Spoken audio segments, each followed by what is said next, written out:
I made up my mind that we were going to play D&D for a really long time tonight. But even if we don't do that, I at least want to get Spencer up here earlier than usual. Let's bring up Spencer. Here's another thing. Welcome, Spencer. Here's another thing I noticed, because of course... What's happening? Wait a minute, what? Really quick. Is that a what was that? Was that my playoff music? No, I was talking to... I didn't even get I accidentally updated my iPod, and my only playlist is... you have a giant iPod? No, it's just Breaking Bad music and TLC right now. TLC, like Left Eye? And Yeah. Like, what's a natural phenomenon you shouldn't go after? Waterfalls? Yeah. Is that right? Yeah, that's right. Are we playing a game right now? Because I actually have a because it is Jeff's 40th birthday. I do have a Jeff game for the three of you to play. All right. Oh shit. Is it like a 5-minute game or like... I don't know, 90 minutes. We don't have to play it if you don't want to. Is it like questions about Jeff? No. Is this? Yeah, that would be weird. It'd be like it'd be like a 3-way newlywed game. Let me see if Spencer's a conversational goldmine before we go into this game. I'd like to think so. Spencer, I just heard about your parents' divorce. I'm sorry. Yeah, whatever. I mean, maybe it's personal. I'm not. He announced it at. Well, I only heard about it because I just listened to last week's show before the show. I'm sorry. Yeah, it was more a public concern because it turns out it was Spencer's fault. Yeah, I really screwed the pooch. Did they try to abort you? Yeah, and I've been getting them back ever since. How's your dice? How's your... Well, let me tell you, Rob. This dice... I don't know. How's your job as my assistant going? It's so good. It's so great. It's the only thing I don't like is that I feel like I'm worthless and that I don't do my job right because a lot it's of so it... easy. Yeah, that's why. It's because a lot of it's just sitting down and... Well, why don't you clean my car? Whenever you find yourself feeling like that, just go clean my car. Clean his car. This is the kind of dialogues that we need to have. Yeah. This is the kind of dialogue I need to not have because it makes me feel like an elitist prick telling someone to clean his car. I need you to go, shit, I got nothing to do. There's a lot of clean that motherfucker's car. There's a lot of Baja Fresh wrappers in the back. I should probably take care of those. My car gets really messy too, so yeah. I think it's just because I don't think about it because I don't think about cleaning. Rob, who are you doing an impression of? Of me. That was Spencer. Yeah.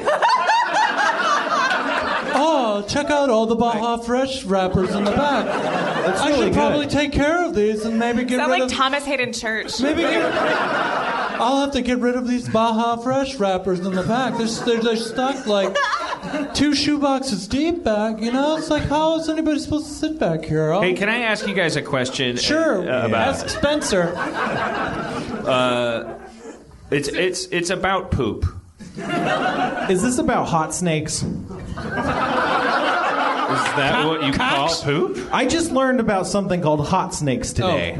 Poop? It's apparently it's a shape of poop, I guess. I thought I might be lactose intolerant, and I brought it up to my friend Nolan, and he's like, "You got hot snakes?" And I'm like, "What?" And he's like, "You must not be." And I'm like, "That doesn't mean any. You just said things and then diagnosed me." I don't know. Christopher Nolan? No, Nolan Fabricants. Nolan, stand up. What's up? So Nolan is wearing a jean jacket and some tasteful glasses. What's a hot snake? It's just the kind of poop you get if you drink milk with weak stomach acid. It's like hot. It's hotter than regular poop, and it's real. Isn't it? I brought it up. All right, Nolan, get on the mic. Come on down. Get on the mic.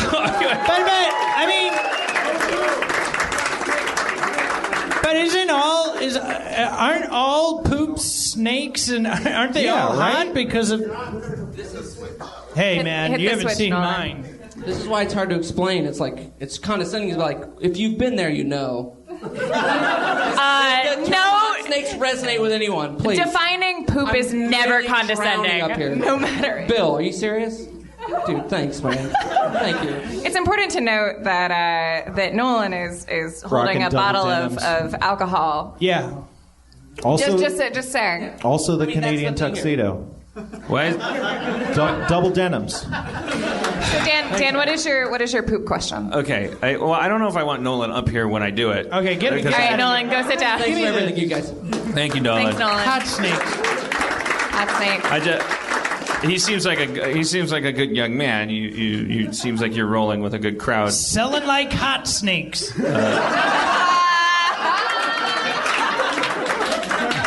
Wait, really quick, Nolan, is that your own term or is that a common expression, hot snakes? Me and my friends from where I'm from, Regional we all thing. just understood what it meant. Okay. All right. All right. Dan's poop question. Mine doesn't have to do with the actual content. It has to do with scheduling. I've got an answer for this. For as long as I can remember now, and this is not something I'm complaining about at all, I think this might be a superpower that I have. Every time that I eat, I poop. No, that's good. That's great. I know it's not the food that I just ate because that's ridiculous, but it always seems like that. I have an English muffin and then I Like a half hour later? No, God no, not a half hour later. when? Okay, so you're Like saying while you're Immediately. eating? No, While not you're while eating. I'm eating. Are you saying you're not saying the obvious thing that everything you eat you poop out, right? You're saying like that's the cartoon illusion that happens because of what's happening is I just have perfect synchronization, I guess. Like I'm always filled with food and then I put one like meal in my mouth Right. and then it moves everything down and You're one poop comes cueing out. your bowels. I Yes. mean, it's psychological. It's like a every time your tongue tastes like sugar and salt. It's like time to get it going. Like it's like a stopper. I think Are it you does- saying that are you using the editorial you, or are you telling me how my You, Dan Harmon. me personally? Yeah. So I'm Like other people are cued by like, Maury's on.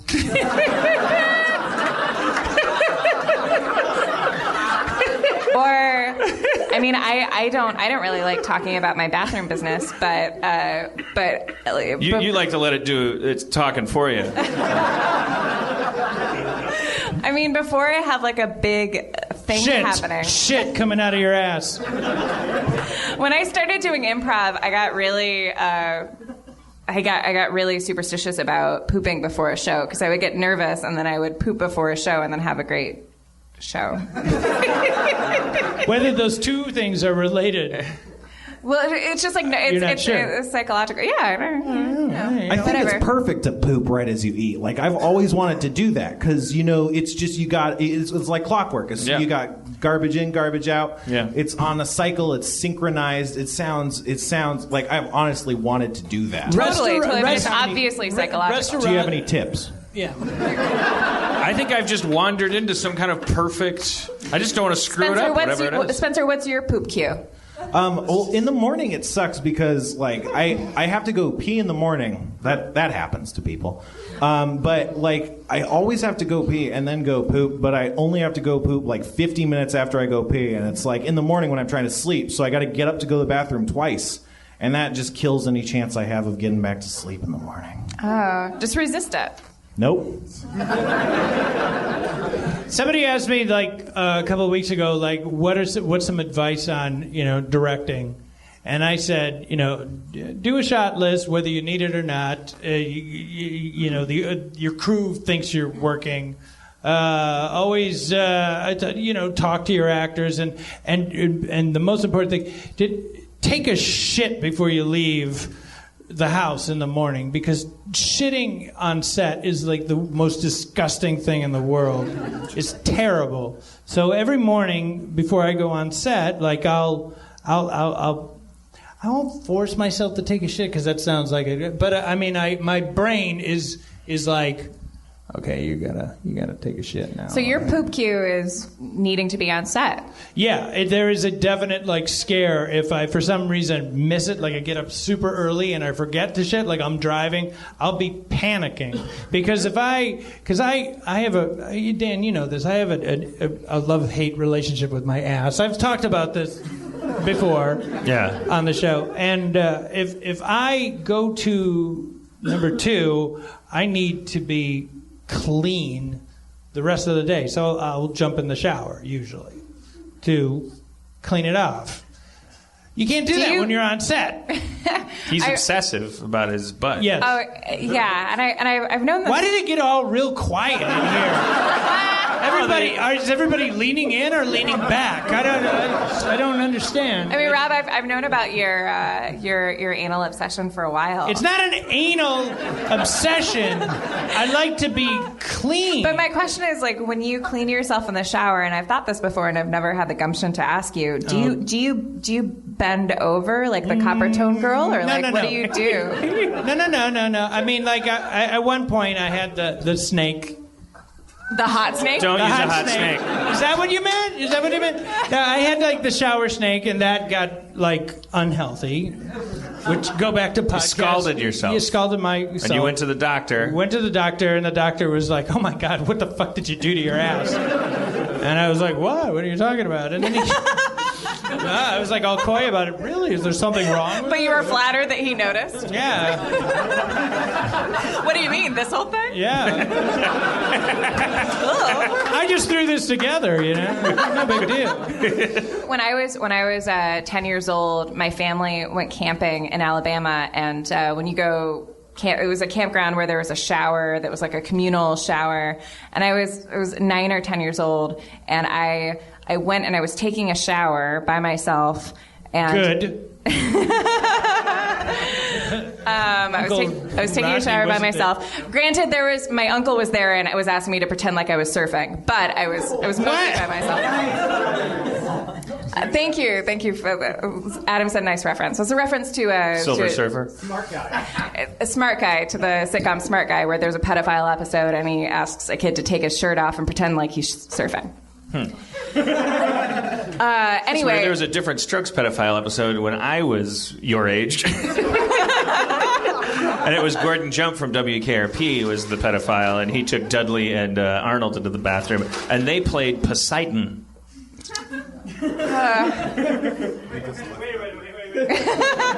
Neptune. The Kurt Russell one, or?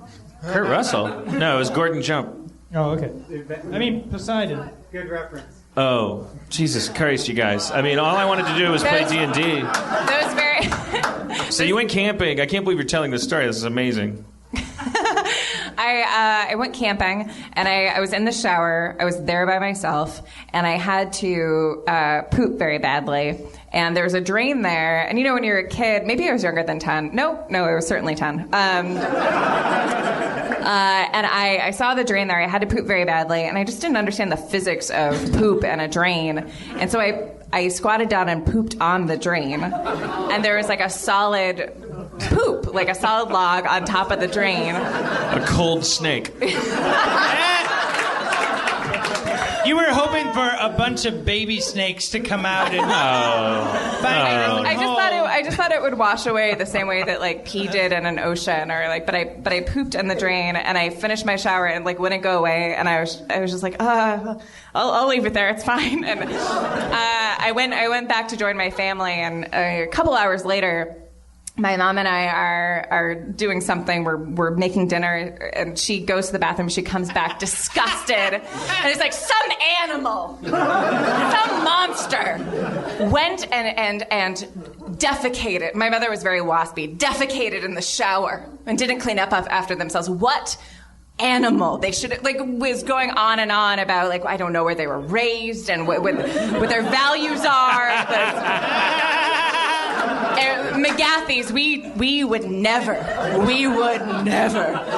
I'm just sitting there like baking or not baking, on a campsite. I'm sitting there fixing the television. No, I'm doing something, and I'm just listening to her go on and on about how our family is better than other families the guilt, like just this weight. And when she was done, I was like, Mom, I was me. I pooped in the shower. It's I interesting. couldn't hold it. When you're young, you don't. That's actually a very interesting, like, because you don't reflex to that. Yeah. You don't understand like how things like. You don't understand physics, like how, because in your mind, you have a cartoon of it going. But when I pooped my pants when I was a kid, and I just took my underwear. I knew I wasn't supposed to do it, so I took my dirty underwear and I opened the window to my bedroom and I just threw them out because I thought that outside was like the garbage, and I thought the garbage was magic. Probably because you were walking around and walking home from school and you saw, there's a shoe there, there's a piece of yeah, exactly. There was like a sock there, and you go, well, people pooped in. My mom eventually goes like, did you poop your pants? I'm like, no, absolutely not. It's on her head like a hat. She was mowing the lawn. Did you poop your pants? She's holding a pair of hedge trimmers and a grimace. And I'm putting on airs like I'm Alec Baldwin in the Hearing in Malice. I'm all cocky about it. And no, I did not poop. A God complex? I'm God. A year later, I was walking home from soccer practice, and I had accidentally peed my pants before, just like every kid does. And I was how old? 11 or 12. Too old. Walking home from soccer practice, walking with my neighbor, and I had to pee really badly, and I was just wearing soccer shorts and a soccer jersey. And because from experience, if I pee a little in my pants, no one really knows. And I had to pee so bad. True. And I was like, I'll just let it go. And I just peed all over my shoes. What? You did a gesture for the podcast. Erin just did a gesture from her shoulders. Yeah. Well, I pee out of my neck. You guys pee out of your neck, right? Like, what? Did it go like up she's an Aunt Jemima bottle full of pee. I just emptied myself. That's a healthy pee. From the top of my spout to and a strong sweatshirt. But just with my and I know that my friend and my neighbor noticed, but just had the allowed me to save face enough to not mention it. But I peed all over my shorts, and on the ground there's a trail, there's a river behind me, and she was just like, "So, are you watching Saved by the Bell later?" Or what's going? Just walking home, just pee all over myself. Then to that poop story is that my mom made me go in and watch me clean it up. Wow. R.I.P. That's a pretty strong family. I mean, I'm very impressed by you being 10 years old and having all of that pressure actually to lie. I mean, the path of least resistance there, and also you knew you were going to really disappoint your mom by telling her that. She was making it extra apparent. That's interesting because and then but you wanted to tell her out of guilt, which is really interesting. Probably your dad was a pastor. Maybe there's a different force there. I know my parents. My mom would my mom would say, "Do I have to get out the Bible?" And I wouldn't. It was a deal breaker for me. No matter how fucking cold to rights I had my alibi, she had established this concept that if you lie while you put your hand on the Bible, you go to hell. And not only go to hell, but my mom would show me articles about. This is going to make my mom sound like some kind of crazy character from Justified, but I take that back. She didn't show me articles. She told me about articles. She said in the news there's this thing called spontaneous combustion. Have you ever heard of that? And the people will just be walking down the street, they'll just burst into flames. Why do you think that happens? So I think we figured out later that spontaneous combustion is people that fell asleep in a room with no airflow with a cigarette in their hand, and it basically there's a set of circumstances that causes the body to burst into flames. They call it spontaneous combustion because you don't find the body until it's basically sort of smoldered for a month. And so when you find it, it looks like this. It looks like someone that just must have exploded into flames. I don't think that's why they call it spontaneous combustion, though. What do you mean? Because they spontaneously burst into flames without any, fire. Well, that's what they think. It's like crib death. Yeah, but it's not. But you were saying they call it spontaneous combustion because you don't find them until a month later. That's not why. So are you talking to your parents about? Okay, I meant they call it spontaneous combustion even though they never actually saw a person spontaneously combust. Definitely. What they would find is like these half charred carcasses that when you look at the crime scene or whatever it is, it looks like spontaneous combustion occurred. It wasn't spontaneous. It was a slow rendering of body fat over the course of a month with no friends or no support system. Isn't that like an industrial age idea or like a post-Edwardian? Like it has like was partnered with just your mom calling it news. That's all. I know she didn't say. I know that in the Milwaukee Times they didn't say. You don't have to attack my mom.